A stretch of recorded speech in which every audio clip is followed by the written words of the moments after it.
Attitudes and behaviors and how they affect the martial arts business professional.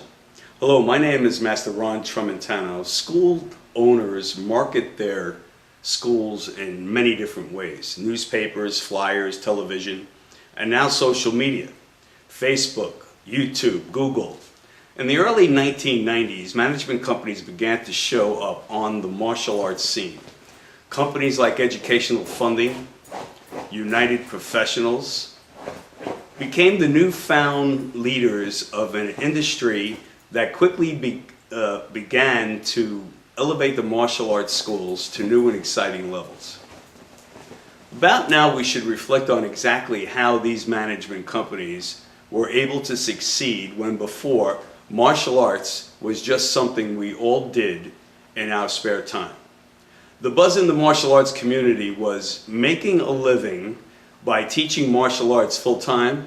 Who ever heard of such a thing? Here is what happened. The management companies first attacked our attitude as to who we were and how important the information we possessed would be to the general public. Then they said people would pay us money if we learned some basic rudimentary business skills. Here is a business skill. Number one, people like to do business with people they perceive to be successful. So what did the management companies do? They had their school owners go out and buy a Rolex watch for themselves just to instill that feeling of success. Martial arts school owners in the 90s were sporting a $2,000 Rolex watch on their wrist. The amazing thing was that little trick worked. The martial arts management companies were successful in changing the attitudes of these school owners.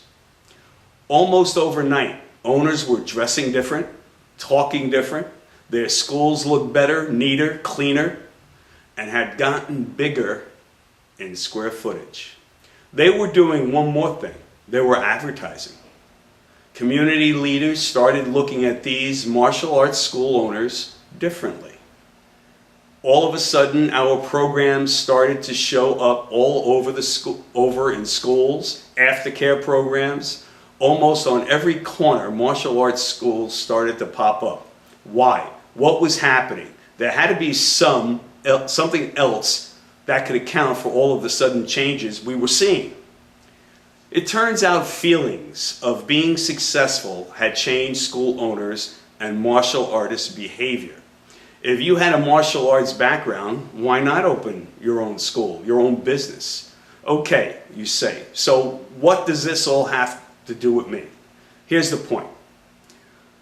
People's attitudes change. You can change almost anybody's attitude about anything. However, that is only going to lead to results